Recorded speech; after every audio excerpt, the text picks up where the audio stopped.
Cité des trains, Mulhouse, que j'appellerais l'allée des machines à vapeur. Regardez bien, 1844, la Budicone, une machine anglaise, la première machine à vapeur en service commercial sur la ligne Paris-Rouen, puissance 400 chevaux, charge remorquée quelques dizaines de tonnes.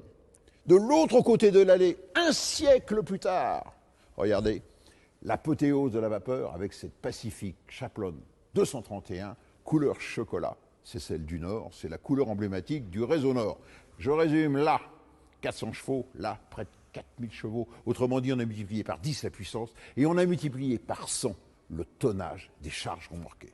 Voilà quelques-unes des idées que nous allons développer dans cette collection Passion Train. Nous parlerons bien entendu d'attraction électrique, des BB, des CC, des 2D2. Nous parlerons des autorails, nous parlerons des locomotives diesel de ligne, mais également du fabuleux, de l'étonnant des cheffés. Ce que vous voyez là, c'est peut-être la plus belle, la plus élégante, la plus aboutie des machines à vapeur de la SNCF, la 232U que vous voyez ici en fonctionnement à la Cité des Trains à Mulhouse. Dans ce DVD, 2 films et 4 bonus. Premier film, l'apothéose de la vapeur, autrement dit la 231D. Le deuxième film, 100 ans de retard. Allez, c'est un conte, une légende, c'est l'histoire d'un voyageur qui s'est endormi et qui revient 100 ans en arrière avec non pas une Pacific, mais avec la Crompton. Premier bonus, la construction d'une machine à vapeur, la 141P, la bonne à tout faire de la SNCF. Le deuxième bonus, comment ça marche, autrement dit, comment fonctionne une machine à vapeur. Et ici, à la Cité des Trains, vous verrez en coupe une 232. Et enfin, un homme, un métier, à tout seigneur, tout honneur, les roulants, le couple inséparable, mécanicien et chauffeur.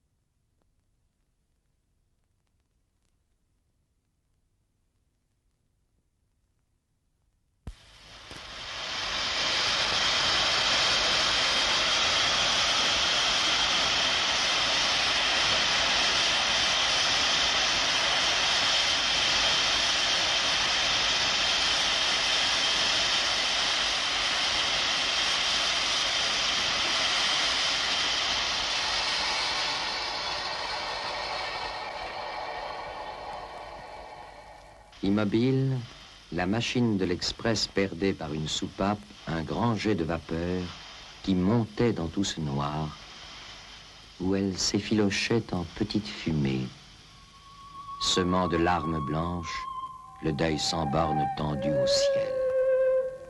C'était une de ces machines d'express à 2 essieux couplés, d'une élégance fine et géante, avec ses grandes roues légères réunies par des bras d'acier, son poitrail large, ses reins allongés et puissants.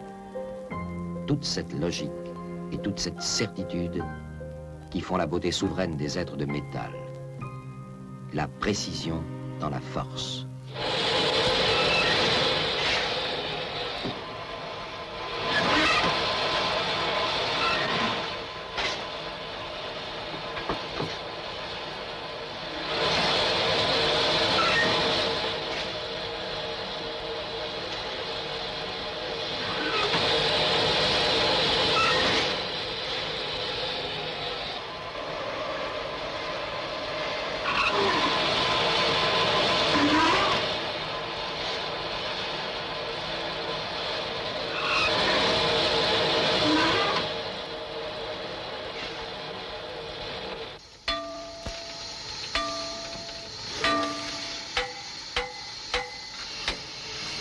Jacques tournait autour d'elle, l'inspectant dans chacune de ses pièces, tâchant de découvrir pourquoi, le matin, elle lui avait mangé plus de graisse que de coutume.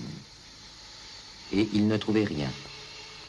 Elle était luisante et propre, d'une de ces propretés gaies qui annoncent les bons soins tendres d'un mécanicien.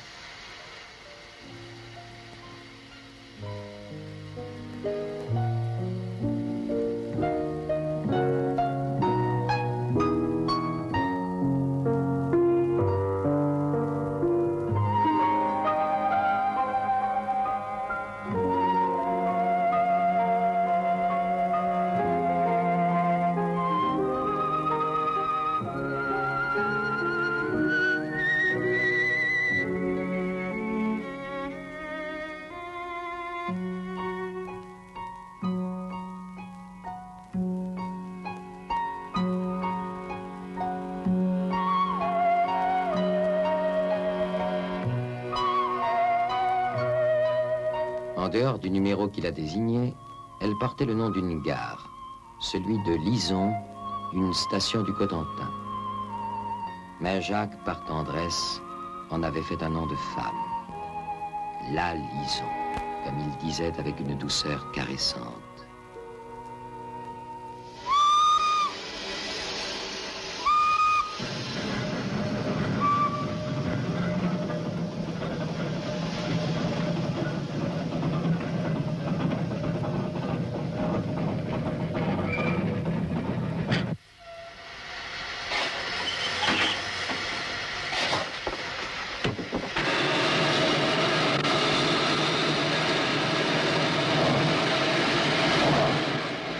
Et c'était vrai. Il l'aimait d'amour, sa machine, depuis 4 ans qu'il la conduisait. Il en avait mené d'autres, des dociles et des rétives, des courageuses et des fainéantes. Il n'ignorait point que chacune avait son caractère, que beaucoup ne valaient pas grand-chose, comme on dit des femmes de chair et d'os.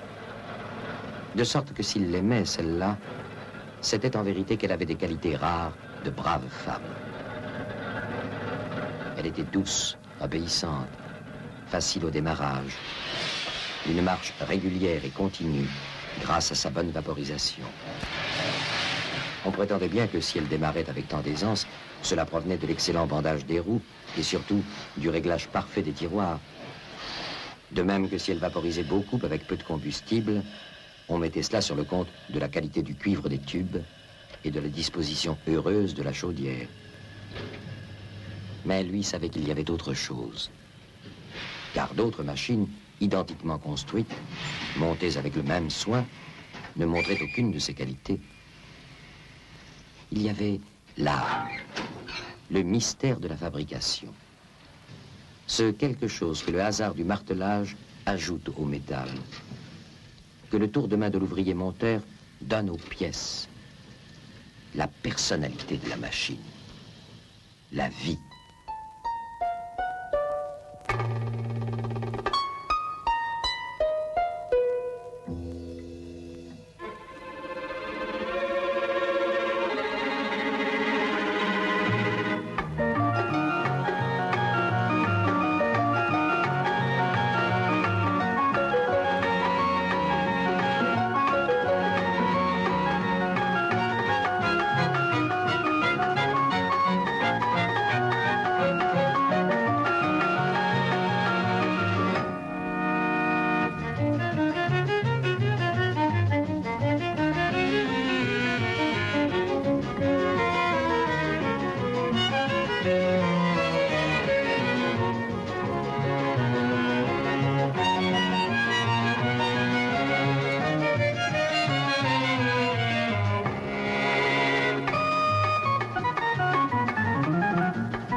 À peine, de temps à autre, jetait-il un coup d'œil sur le manomètre, tournant le petit volant de l'injecteur dès que la pression atteignait 10 kg.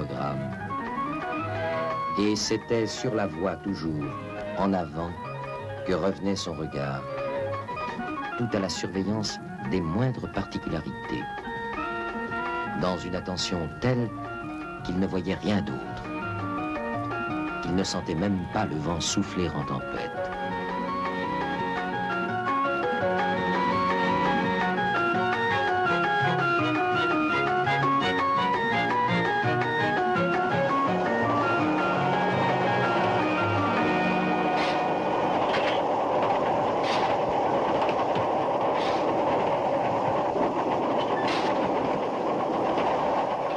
Une chaleur ardente leur brûlait les jambes à tous deux.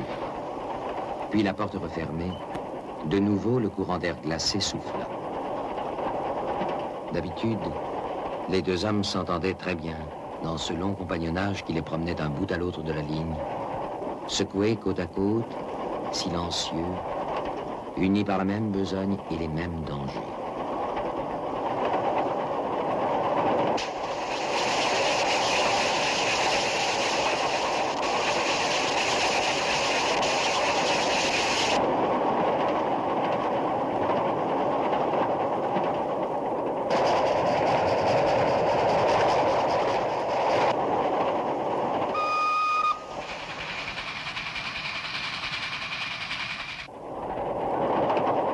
Automatiquement, l'aiguille du manomètre était remontée à 10 atmosphères. La lison donnait toute la force dont elle était capable. Même un instant, voyant le niveau d'eau baisser, le mécanicien dut faire mouvoir le petit volant de l'injecteur, bien que cela diminuât la pression. La machine ronflait, crachait, comme une bête qu'on surmène avec des sursauts, des coups de rein, où l'on aurait cru entendre craquer ses membres.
La nuit tombait. Jacques redoublait de prudence. Il avait rarement senti la lison si obéissante. Il la possédait, la chevauchait à sa guise, avec l'absolue volonté du maître. Sans cesse, des trains filaient dans l'ombre croissante parmi l'inextricable la sidérale. De toutes parts, un à un, apparaissaient des feux, rouges, verts, jaunes, blancs. C'était une confusion à cette heure trouble de l'entre-chien et loup.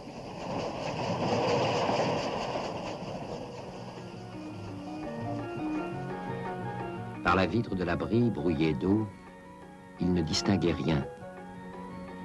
Et il restait la face sous la rafale, la peau flagellée de milliers d'aiguilles, pincée d'un tel froid qu'il y sentait comme des coupures de rasoir.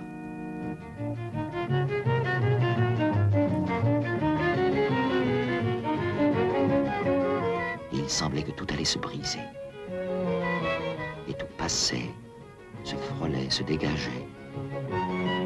Du même mouvement doux et rampant, vague, au fond du crépuscule.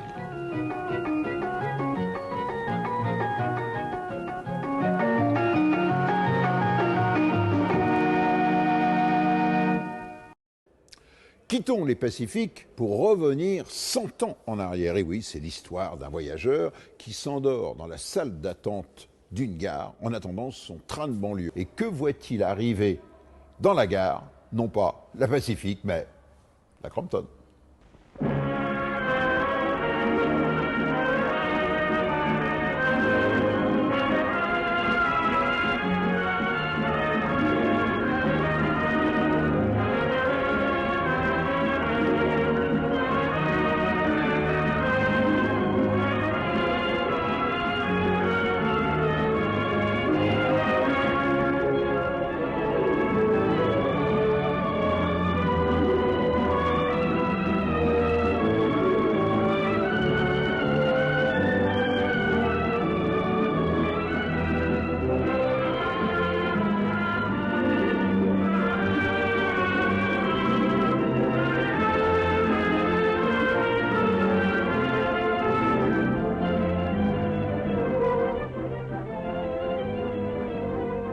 Étant terriblement en retard, lancé tel un zèbre voulant définitivement assurer la réputation de sa race, je me précipitais vers la gare avec toute l'énergie du désespoir.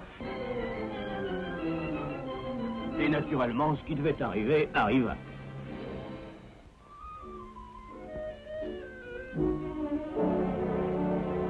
Vous voyez, monsieur, rien ne sert de courir.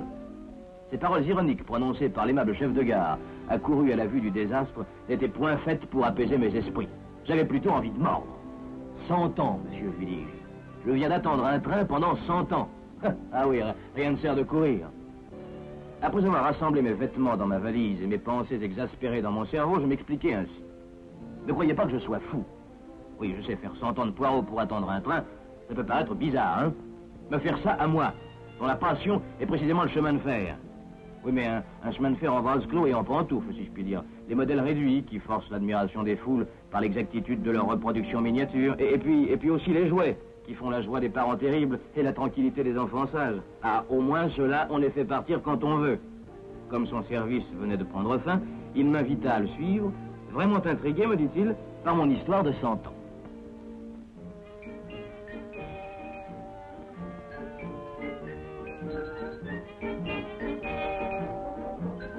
Installé dans le bureau de mon hôte, je continuais en disant que l'histoire que j'allais lui conter sur mon extraordinaire aventure, dont il avait pu apprécier le triste final, n'avait été qu'une suite de situations abracadabrantes, bourrées d'anachronismes, empreints de la plus haute fantaisie.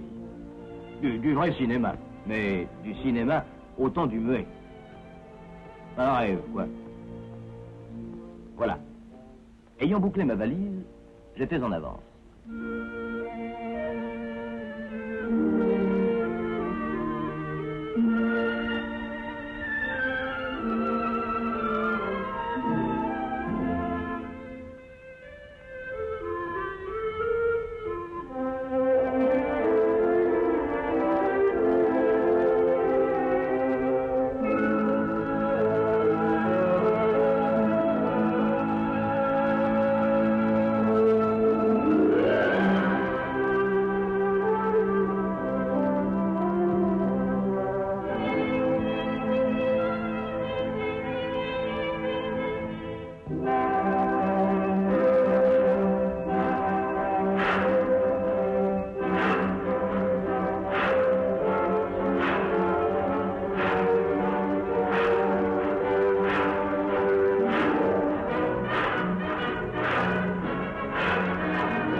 fin mon aventure, dont vous connaissez la suite malheureuse. Mais emporté par mon élan, c'est le cas de le dire, je voulais ajouter quelques commentaires lorsque mon auditeur m'invita vivement à passer sur le quai si je ne voulais pas renouveler mon exploit de tout à l'heure.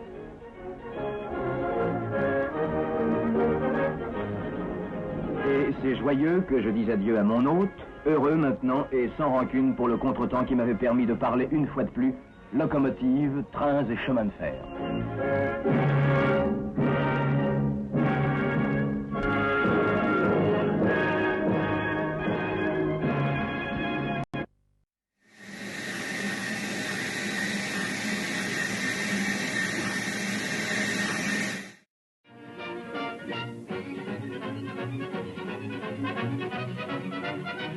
Pour chaque locomotive, 7000 pièces différentes seront ébauchées par la fonderie et la forge, puis usinées et assemblées.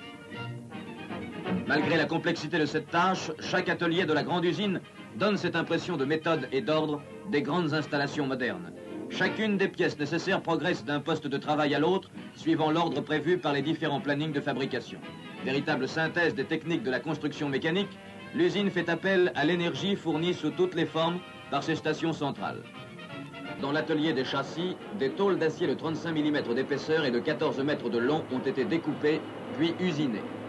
Au cours d'une opération dite d'habillage à plat, les renforts et les premiers supports ont été fixés.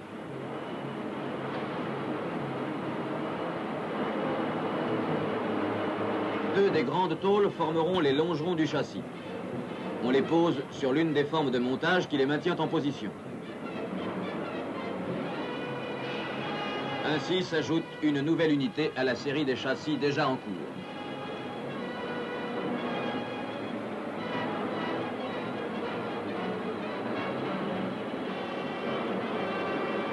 Des entretoisements provisoires maintiennent les deux longerons parallèles et verticaux. Ils seront remplacés par les entretoisements définitifs en acier moulé de forme plus complexe, mais d'une solidité à toute épreuve, qui sont en usinage sur les alaiseuses fraiseuses d'un atelier voisin. Cette pièce de plus d'une tonne formera le caisson d'attelage arrière de la locomotive. Plus importante, les entretoises intermédiaires sont descendues entre les portées préparées des faces intérieures des longerons. Les codes d'usinage permettent de les monter sans retouche. Tous les modes d'assemblage sont mis à contribution pour réunir en une poutre caissonnée rigide les éléments du châssis.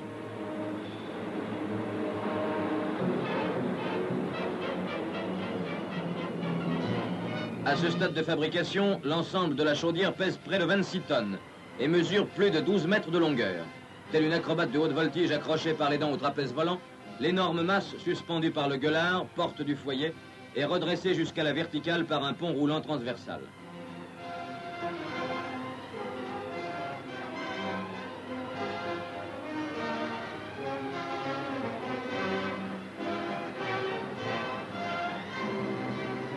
La chaudière est transportée au-dessus du long bras vertical d'acier de la presse hydraulique riveuse. Malgré ses 7 mètres de long, nécessaires pour atteindre les rivets les plus éloignés, le bras doit résister sans fléchir aux 90 tonnes d'effort de la presse.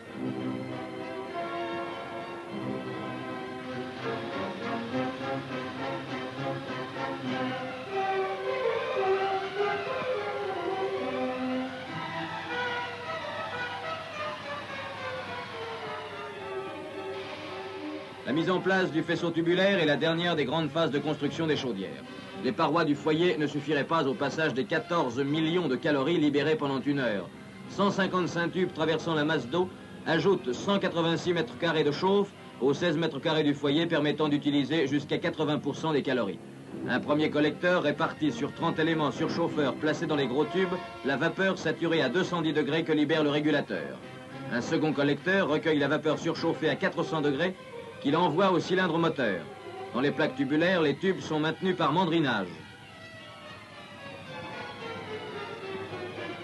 Retenu par l'alésage, le tube exerce une force élastique d'expansion qui le maintient dans la plaque et assure l'étanchéité. Côté foyer, une soudure du tube sur la plaque complète l'assemblage. Après un essai à chaud, les chaudières sont prêtes pour montage.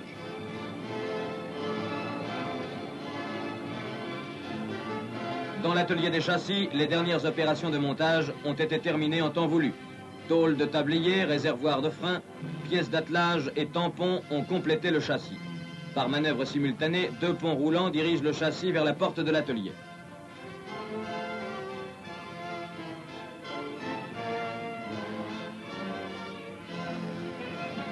Il est posé sur 2 lorries qui le conduisent à l'atelier de montage général pour y recevoir la chaudière.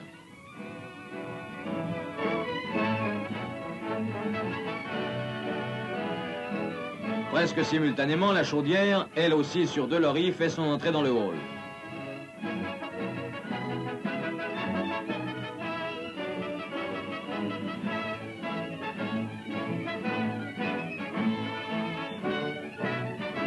Pour la première fois, les 2 compagnons de route vont faire connaissance et devenir inséparables pour le meilleur et pour le pire.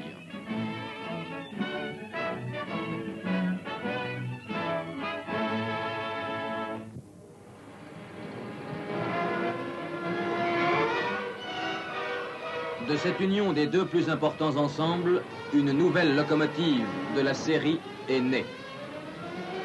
Les matelas d'amiante calorifuges déjà posés sont recouverts par les tôles d'enveloppage fixées aux armatures de la chaudière.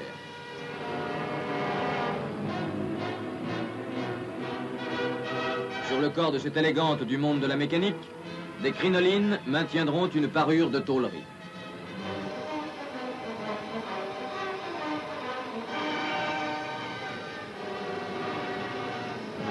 Mais cette élégante appartient à un monde moderne et pratique, où a disparu la classique pelle du chauffeur, que remplace le chargeur automatique en cours d'installation.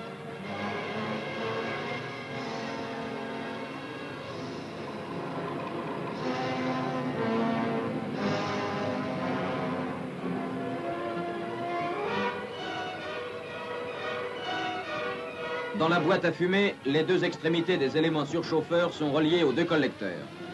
Ce système procure 2 larges sections d'aspiration des fumées et un tirage égal sur toute la surface de grille. Il est un des meilleurs systèmes connus. Pour les vieux mécaniciens, les pulsations de l'échappement sont les manifestations du cœur de leur locomotive, car c'est l'échappement qui assure automatiquement l'adaptation de l'allure de chauffe à la quantité de vapeur dépensée.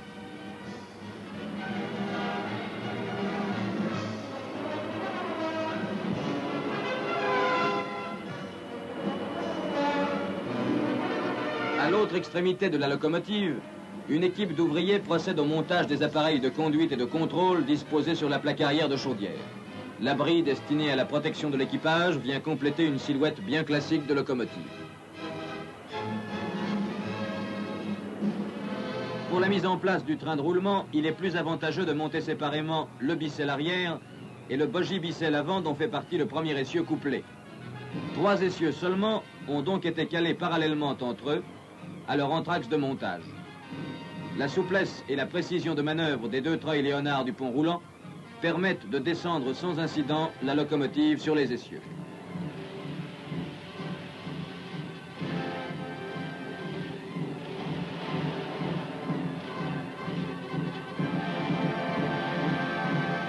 La vérification systématique des jauges à limite et la mesure des états de surface, effectuée au palpeur pneumatique, permettent de réaliser les meilleures conditions de montage et de fonctionnement.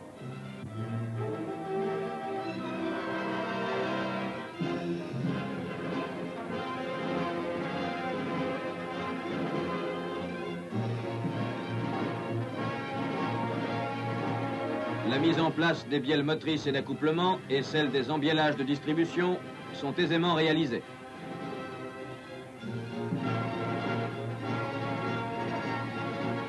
Il ne manque plus à l'appareil moteur que ses pistons, car ce sont eux qui font marcher la machine. Une fourrure provisoire maintient les segments élastiques du piston pour son entrée dans le cylindre.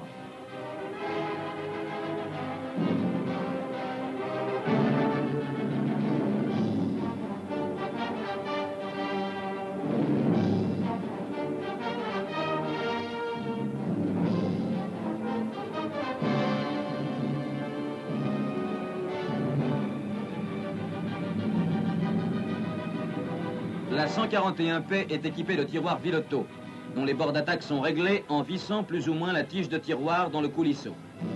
Une étude approfondie a permis d'obtenir les meilleurs diagrammes de puissance en reliant cinématiquement les tiroirs basse pression au mécanisme du cylindre voisin à haute pression.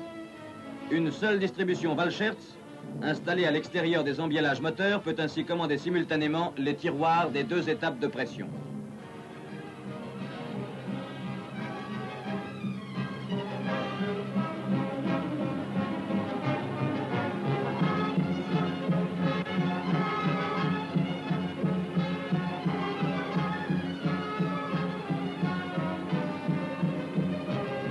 le tablier sont disposés les appareils annexes, turbodynamo, compresseurs, pompes, etc.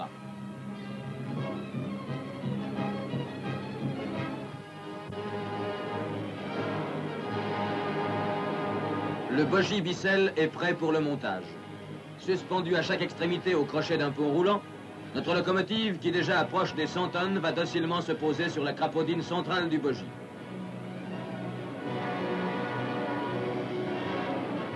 Les cotes d'épure de distribution ont été respectées. Il faut néanmoins procéder au réglage de la distribution, actionnée tout entière par la bielle de commande de coulisses, qui, pendant la marche, lui donnera son mouvement pendulaire.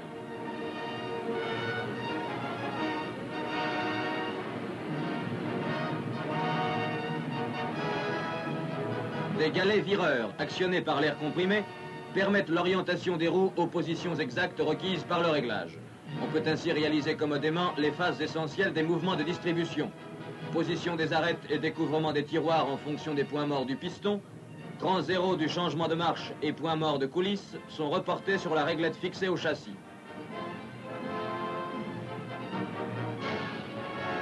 Ces différents points sont ceux qu'a déterminé l'épure de distribution.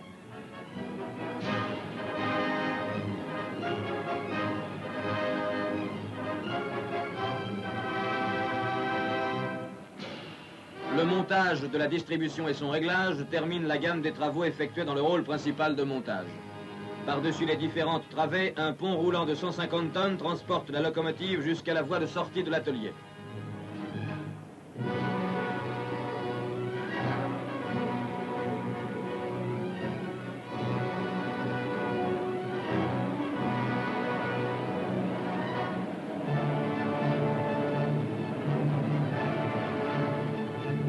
Notre 141P est alors remorqué jusqu'à l'atelier de finition, où les peintres préparent d'abord les surfaces par un enduit égalisé au couteau. On a fait le plein, 8 tonnes d'eau dans la chaudière et 34 dans le tinder. Tout bonnement, le foyer s'allume avec des brindilles, mais une dizaine de fagots est nécessaire.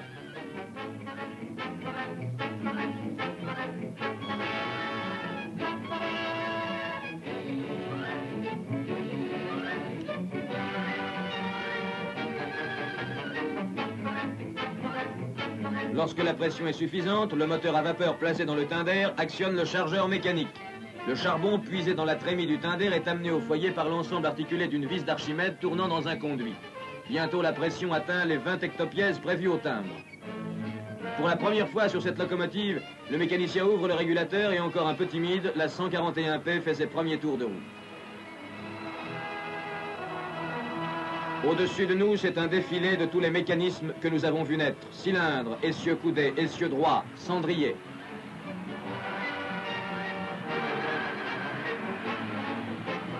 Avec assurance, les mouvements s'accélèrent. Le tachymètre monte, 30 km à l'heure, puis 40. La 141P goûte le grand air des espaces champêtres. Ce parcours d'essai est une fête.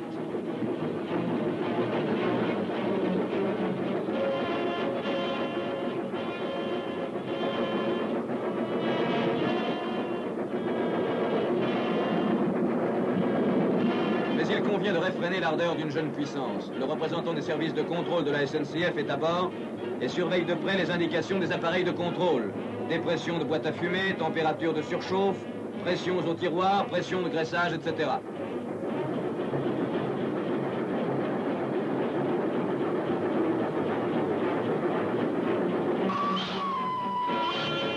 Bientôt paraît la première gare. La première de toutes celles que notre jeune locomotive traversera au cours de sa carrière. Petite gare coquette, elle a su prendre un air de fête pour ce premier accueil. Le printemps, le soleil sont de la partie.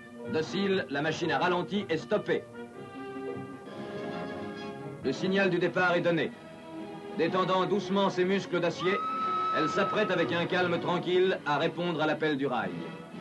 Un coup de sifflet joyeux et quittant sa maison natale pour toujours, la nouvelle locomotive, indifférente à la peine des hommes qui l'ont conçue, s'en va.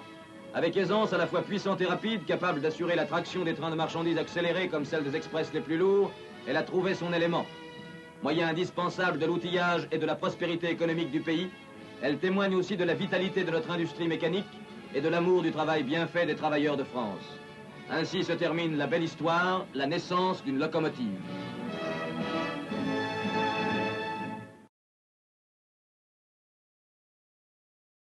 Une locomotive à vapeur, alors comment ça marche? Eh bien, pour vous l'expliquer, ici, au musée des chemins de fer à Mulhouse, il y a une pièce unique.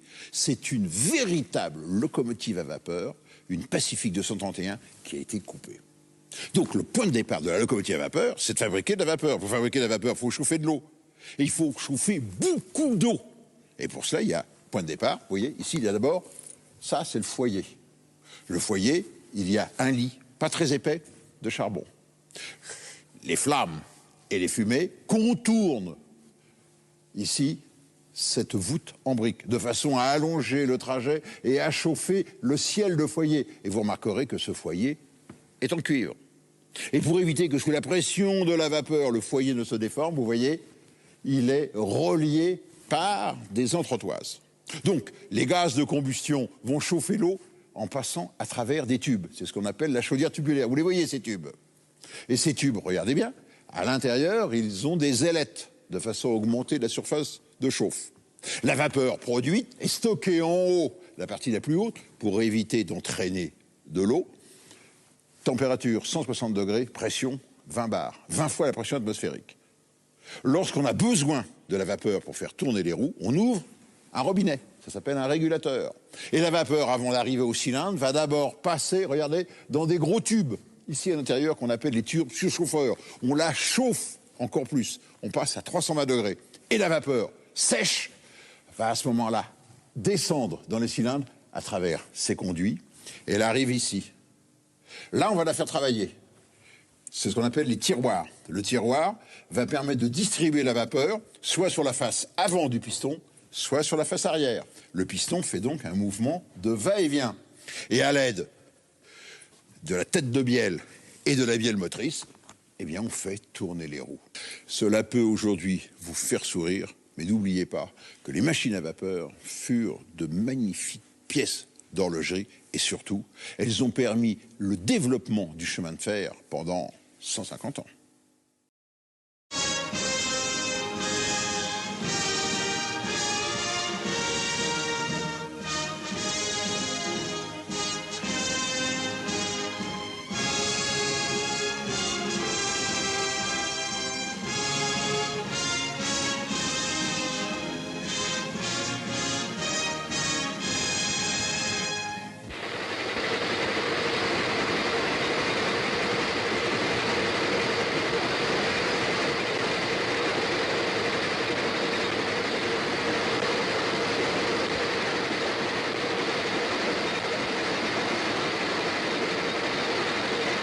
De toute la force des 2400 chevaux de sa locomotive, le rapide fonce dans l'ombre épaisse.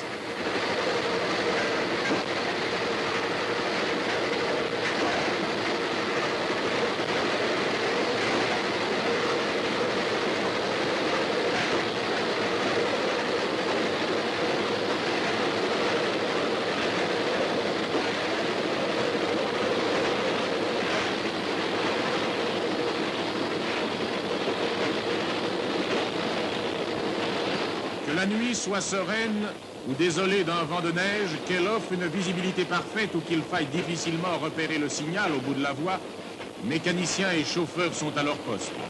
À 120 km à l'heure, 650 tonnes parcourent le rail dans un bruit de tonnerre. 2 hommes, une équipe, le mécanicien et le chauffeur de route, calmes, sûrs d'eux-mêmes comme de la puissance du monstre qui les emporte, conscients aussi de leur lourde responsabilité. Maître de la force brutale qu'il tient en son pouvoir, le mécanicien veille, tandis que son compagnon entretient inlassablement la vie ardente de son insatiable machine. La qualité première du mécanicien, c'est la vigilance, une vigilance constante.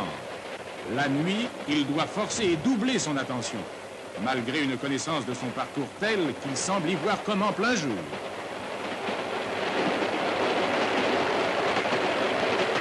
120 à l'heure. Ce n'est pour les voyageurs qu'un balancement agréable, une invitation au sommeil.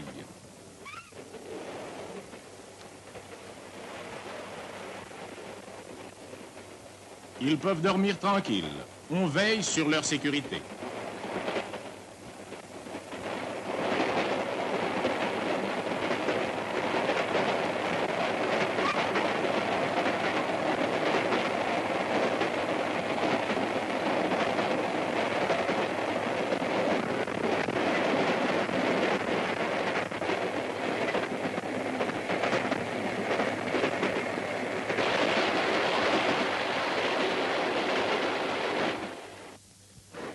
Et c'est l'étape. La locomotive, qui vient de parcourir 150 km, regagne un dépôt où elle va demeurer pendant la coupure de nuit, tandis que le train, remorqué par une autre machine, poursuit sa route. L'équipe va pouvoir se reposer quelques heures dans les locaux d'étape. Tels de bons cavaliers, les deux hommes prennent soin de leur monture avant de songer à eux. Il faut apaiser le foyer. L'embiellage et les roues sont minutieusement vérifiés.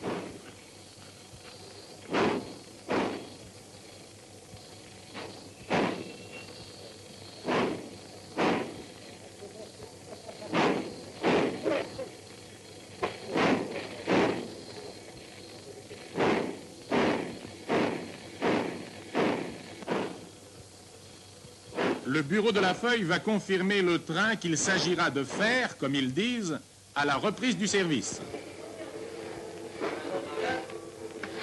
Qu'est-ce que je fais? Entendu. Un coup d'œil sur le tableau des chantiers de travaux sur la voie. Rien de nouveau, toujours ce ralentissement à 30 sur 600 mètres au kilomètre 468.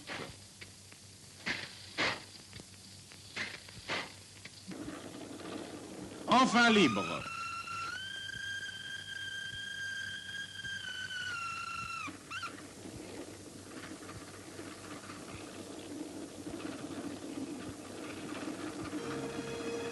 Et maintenant au lavabo.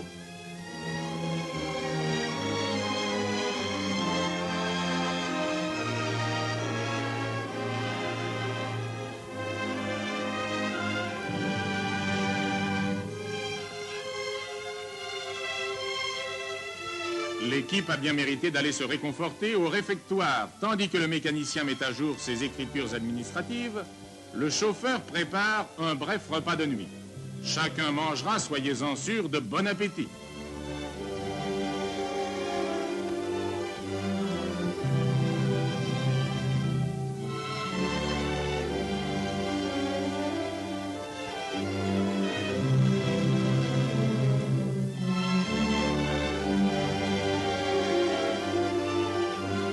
Et c'est l'heure du sommeil.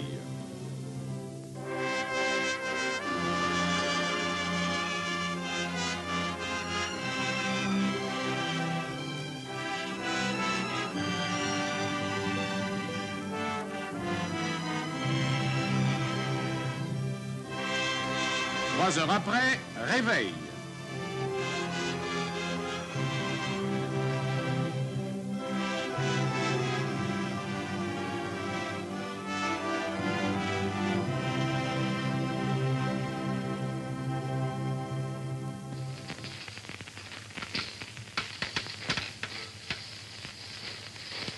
Pour se remettre en train, le remplissage des graisseurs.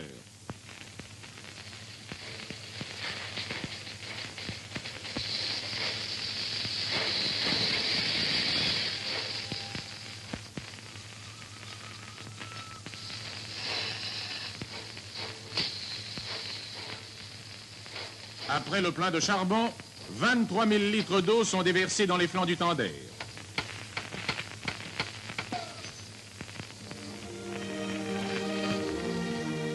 Et c'est l'éternel recommencement. Les milliers d'équipes semblables parcourent sur leurs locomotives les voies ferrées de France.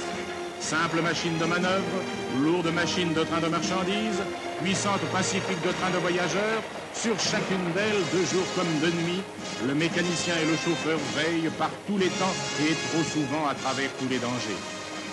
Mécaniciens et chauffeurs n'en continuent pas moins d'accomplir leurs tâches, conscients et fiers de leur métier d'homme. Bel exemple de l'esprit d'équipe, deux hommes, une seule pensée, le devoir.